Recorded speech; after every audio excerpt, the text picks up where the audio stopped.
Shalom, salam berkat dari kami untuk pendengar sekalian.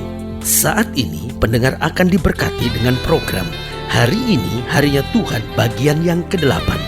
Sebuah program rohani tentang doktrin Alkitab yang menolong kita untuk semakin tertanam dalam kebenaran firman dan bertumbuh dalam kemuliaan. Bersama hambanya, Pendeta Gilbert Lumwendong, STH.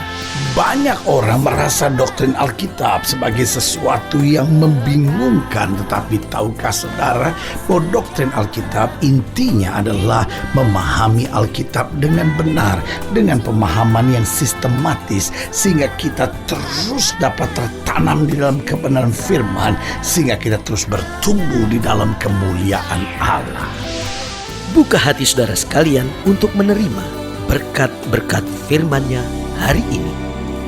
Pembahasan tentang Roh Kudus adalah pembahasan yang sangat menarik, karena di satu sisi kita menyadari bahwa Roh Kudus adalah kekuatan bagi kita yang percaya, karena Yesus berkata, "Aku akan naik ke sorga dan aku tidak meninggalkan kamu sebagai yatim piatu. Aku memberikan seorang penolong lain yang akan menyertai kamu selama-lamanya." Dan Yesus berbicara tentang Roh Kudus pada saat itu. Nah, tetapi bukankah kita sadar bahwa di satu sisi Roh Kudus adalah sumber kekuatan kita sebagai orang percaya, tetapi di sisi yang lain bahwa Roh Kudus dan karunia-karunianya seringkali justru dalam tanda petik menjadi sumber perpecahan banyak gereja.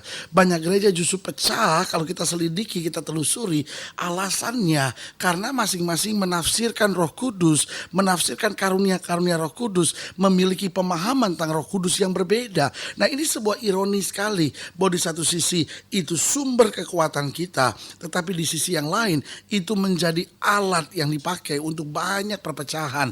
Nah, di mana letak persoalannya? Saya percaya Roh Kudus tidak pernah membawa perpecahan, tetapi yang saya percaya adalah kehadiran Roh Kudus menginspirasikan pekerjaan Tuhan. Kehadiran Roh Kudus mengenergikan pekerjaan Tuhan. Kehadiran Roh Kudus membawa kekuatan buat pekerjaan Tuhan.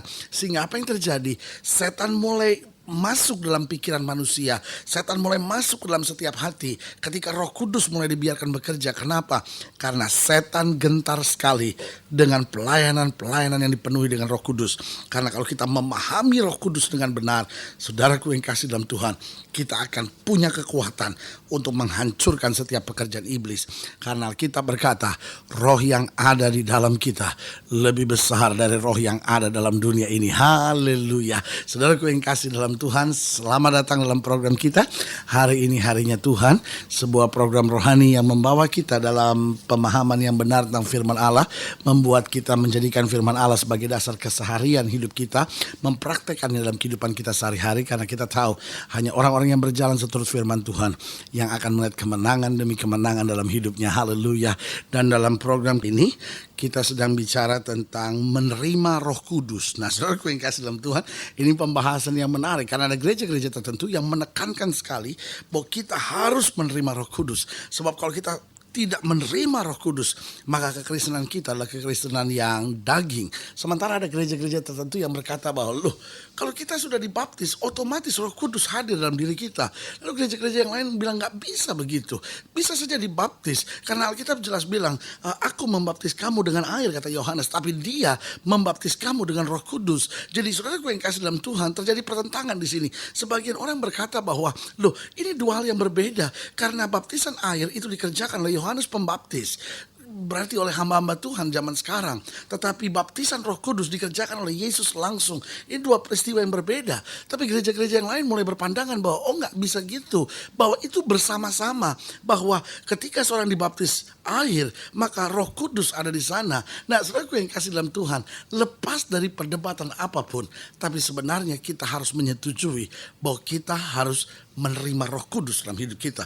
Dan karena kita tahu Roh Kudus adalah sebuah pribadi, berarti kita secara personal, kita secara pribadi juga harus mengundang Dia, membuka hati untuk membiarkan Dia masuk dalam hidup kita. Nah, sebagian orang yang tidak mengerti akan berkata, jadi orang Kristen sebetulnya punya berapa Tuhan sih? Ada Allah Bapa, ada Yesus katanya Tuhan, ada Roh Kudus sekarang. Saudaraku yang kasih dalam Tuhan, Alkitab berkata, kita punya satu Tuhan. Kita percaya pada satu satu Allah, kita menyembah satu Allah. Dan Yesus adalah Allah sendiri yang menjadi manusia, dan Roh Kudus adalah roh Allah itu sendiri yang diberikan kepada manusia, sehingga manusia dapat berjalan dalam kemampuan ilahi, berjalan dalam kehendak Tuhan, dan senantiasa taat pada kehendaknya. Nah, saudaraku yang kasih dalam Tuhan, dalam Yohanes pasal 7 itu pembahasan kita hari ini. Yohanes pasal 7 ayat yang ke-37 sampai ayat yang ke-44. Demikian firman Tuhan. Yohanes pasal 7 ayat yang ke-37 sampai ayat yang ke-44. Dan pada hari terakhir, yaitu pada puncak perayaan itu, jadi di akhir-akhir masa, dan saya percaya itulah hari-hari ini, hari-hari terakhir. Karena kitab Yoel berkata bahwa pada hari-hari terakhir Allah akan mencurahkan rohnya. Dan di sini kembali Yesus menubuatkan bahwa pada hari terakhir, yaitu pada puncak perayaan itu, Yesus berdiri dan berseru, barang siapa haus, baiklah ia datang kepadaku dan minum. Barang siapa percaya kepadaku, seperti yang dikatakan oleh kitab suci, dari dalam hatinya akan mengalir aliran-aliran air hidup. Yang dimaksudkannya ialah roh yang akan diterima oleh mereka yang percaya kepadanya. Sebab roh itu belum datang karena Yesus belum dimuliakan. Beberapa orang di antara orang banyak yang mendengar perkataan-perkataan itu berkata, dia ini benar-benar nabi yang akan datang. Yang lain berkata, ia ini Mesias. Tapi yang lain berkata, bukan, Mesias tidak datang dari Galilea. Nah, saudara lihat kan, ketika Yesus mulai bicara tentang kehadiran Roh Kudus, langsung terjadi apa? Perdebatan. Langsung terjadi apa? Perpecahan. Langsung terjadi ketidaksetujuan dari mereka. Bukan Roh Kudus yang mendatangkan perpecahan, tetapi kuasa setan menyadari betul kalau kebenaran mulai disingkapkan, kehadiran Roh Kudus mulai dinyatakan luar biasa. Oh, setan tahu betul bahwa itu berarti pekerjaannya akan dalam waktu dekat dihancurkan. So apa yang setan buat? Setan masuk dalam pemikiran orang-orang yang gak memahami, gak mengerti, sehingga mulai ada penafsiran yang keliru. Ayat 42. Karena kitab suci mengatakan bahwa Mesias berasal dari keturunan Daud dan dari kampung Bethlehem tempat Daud dahulu tinggal. Maka timbullah pertentangan di antara orang banyak karena dia. Beberapa orang di antara mereka mau menangkap dia, tapi tidak ada seorang pun yang berani menyentuhnya. Nah, saudaraku yang kasih dalam Tuhan, menarik untuk kita lihat di sini bahwa Yesus bicara tentang sebuah kebenaran yang luar biasa, tapi justru yang terjadi adalah perpecahan di antara mereka. Kenapa? Karena mereka tidak memahami. Karena kuasa Yesus mau menyatakan kuasa Allah yang sebenarnya, tetapi pada saat yang bersamaan kuasa kegelapan mau mendatangkan kebingungan di antara mereka. Itu sebabnya saudaraku yang kasih dalam Tuhan, kalau kita memang belum punya pemahaman yang benar tentang kuasa Roh Kudus, mari kita gali lebih dalam firman Tuhan. Mari kita biarkan Roh Kudus lebih banyak bicara buat kita. Jangan kita bicara terlalu banyak tentang Roh Kudus kalau kita sendiri gak pernah punya pengalaman dengan Roh Kudus. Ini persoalannya. Saudaraku yang kasih dalam Tuhan, di dunia orang kalau tidak mengerti sepak bola, dia tidak akan bicara tentang bola. Orang kalau tidak sekolah kedokteran, dia tidak berani dan tidak boleh menangani pasien. Ya kan? Orang kalau tidak sekolah dalam bidang hukum, dia tidak boleh jadi pengacara, ya kan? Dia harus seorang ahli hukum, baru dia bisa jadi hakim, baru dia bisa jadi jaksa, baru dia bisa jadi pengacara. Nah, saudaraku yang kasih dalam Tuhan, tapi saya khawatir dalam gereja hal-hal ini dilanggar. Orang gak pernah punya pengalaman dengan Roh Kudus, lalu mau coba bicara-bicara tentang Roh Kudus. Orang gak pernah punya pengalaman dengan hidup suci, hidup kebenaran, lalu dia mau bicara-bicara tentang itu. Nah, saudaraku yang kasih dalam Tuhan, Yesus dengan tegas di sini singkapkan rahasia bagaimana kita bisa menerima aliran-aliran hidup. Yang pertama dikatakan di sini, barang siapa haus, baiklah ia datang kepadaku dan minum. Jadi kunci yang pertama bagaimana kita bisa menerima Roh Kudus, bagaimana kita bisa memiliki pengalaman dengan Roh Kudus, yaitu kalau kita ada kehausan dalam diri kita. Orang yang haus itu akan berbuat apa saja demi dia bisa minum, saudaraku yang kasih dalam Tuhan. Nah, begitupun yang Tuhan harapkan dari kita. Kita memiliki kehausan, bukan kehausan akan mujizat, bukan kehausan akan berkat, bukan kehausan akan hal-hal duniawi dalam hidup kita, tapi kehausan akan kehadiran Roh Kudus. Tuhan, aku haus, aku ingin mengenal, aku ingin menerima, aku ingin memahami lebih jauh. Nah, saudaraku yang kasih dalam Tuhan, kadang-kadang kenapa kita nggak dibukakan oleh Tuhan lebih jauh tentang kuasa Roh Kudus? Karena Alkitab sudah bilang, jangan lempar mutiara ke dalam mulut babi. Nah, kalau kita nggak haus, saudara-saudara, lalu orang paksakan kita minum, kita juga akan minum tanpa menikmatinya. Kenapa? Karena kita pikir, oh iyalah saya menghormati saja. Nah, saudaraku yang kasih dalam Tuhan, waktu kita benar-benar haus, benar-benar rindu, saya mau dijamah Roh Kudus, saya mau alami kuasa Roh Kudus, di situ kita akan menerima Roh Kudus. Yang kedua, bukan hanya haus, dikatakan selanjutnya, barang siapa haus, baiklah ia datang kepadaku.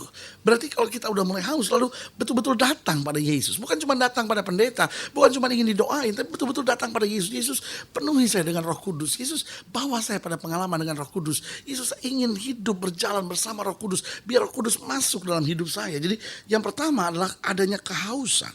Lalu yang kedua adalah datang pada Yesus. Dan yang ketiga dikatakan selanjutnya apa? Barang siapa haus, baiklah ia datang kepadaku dan minum. Apa artinya minum? Ada sebuah tindakan. Ada sebuah tindakan dia mana dia pegang gelas, dia ambil gelas itu dan dia minum.